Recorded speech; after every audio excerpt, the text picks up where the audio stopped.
इस एपिसोड की शुरुआत में मिंग्यू घर वापस आई। उसने थोड़ी देर तैंग के साथ बातें की और बताया कि मेरे पेरेंट्स ऑलरेडी डाइवर्स ले चुके हैं।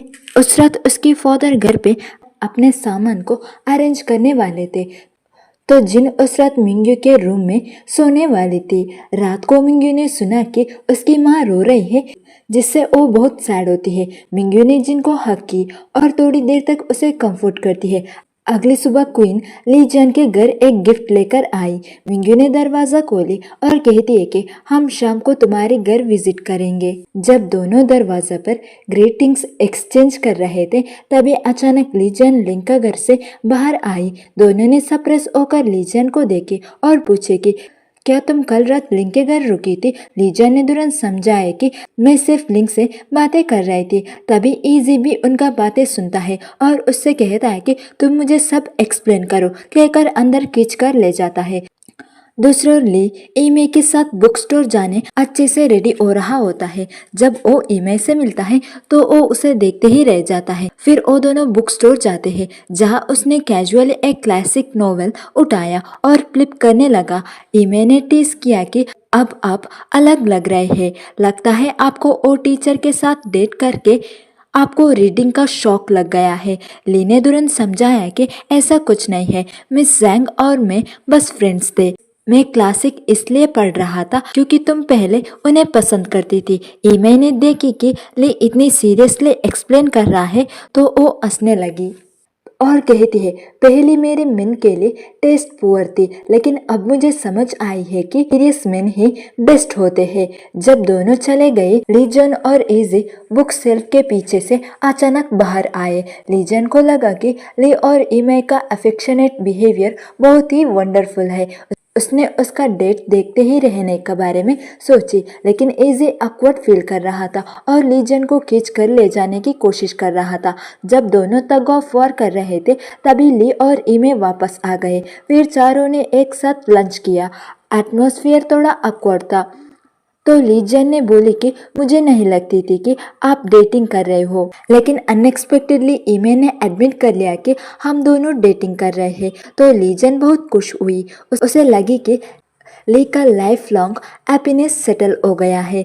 खाना खाने के बाद लीजियन ने लिंग को कॉल करके ये सब बताए। फिर स्टूडियो में दूजवान लीजियन को बात करने बुलाती है और कहती है कि मैं रात भर सोचने के बाद एक डिसीजन ली हूँ।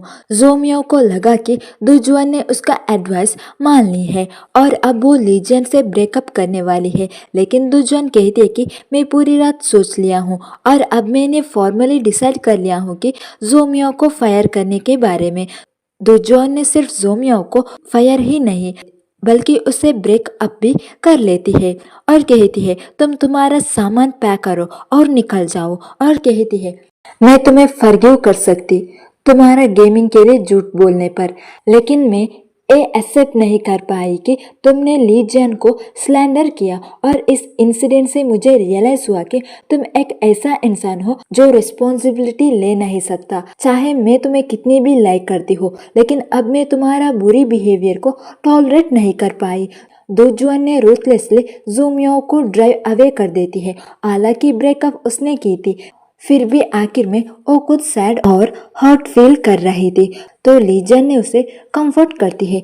दूसरा ओर इजी हॉस्पिटल में अपने ग्रैंडफादर को विजिट करने गया और वहां पर उसने जो को भी ढूंढ लिया ताकि उस पैसा को वापस दे सके जो पिछली बार जो ने दिया था। जो ने इजी से पूछा कि क्या तुम्हें लगता है कि मैं हार्टलेस हूँ, लेकिन इजी ने कहा कि उनके बीच कोई इमोशन कनेक्शन नहीं है और ये नॉर्मल था कि आप मेरा साथ ऐसा बिहेव करें।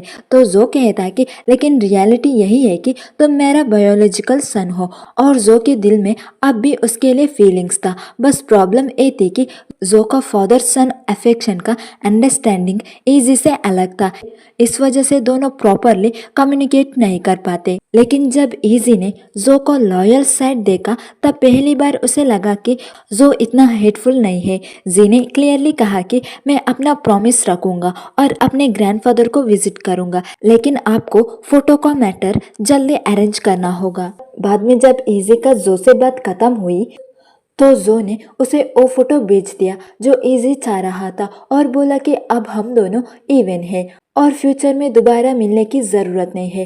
इजी ने तुरंत वो फोटो जेंग सूरन को सेंड कर दिया। दूसरी ओर तैंकेन बैठकर अपने पेरेंट के साथ अच्छी बातचीत की और उन्हें बताया कि मुझे एक प्ले में एक्टिंग का अपॉर्चुनिटी मिला है और कहती है मैं जेन्युइनली एक्टिंग को लव करती हूँ। उसकी फादर ने सपोर्ट एक्सप्रेस किया लेकिन उसकी मदर को लगा कि तैंकेन सिर्फ 2 दिन स्टेबल रहती है और फिर दोबारा सपने देखने लग जाती है। उसने ये भी बोला कि मैंने एक फॉर्चून टेलर से तुम्हारी फॉर्चून पूछी थी और उसने बोला था कि तुम्हारे पास स्टार पोटेंशियल नहीं है और तुम कभी फेमस नहीं बनोगे। लेकिन तैंकेन ने कहा कि मैं ऐसा फेमस होने के लिए नहीं कर पा रही हूँ, मुझे परफॉर्मिंग से सच में प्यार है। तैंकेन अपनी मदर को कन्विंस नहीं कर पाई लेकिन उसके फादर में बीच में बोलकर कहा कि चाहे तुम्हारी मदर डिसएग्री करे फिर भी मैं तुम्हें सपोर्ट करूंगा प्ले में एक्टिंग करने के लिए। फादर का सपोर्ट मिलने के बाद तैंकेन ने थोड़ा इजी फील की। दूसरे लीजियन की हेल्प के लिए जेंग शूरन ने 2 दिन लगाकर यूफाई का नेगेटिव इंफॉर्मेशन को सर्च किया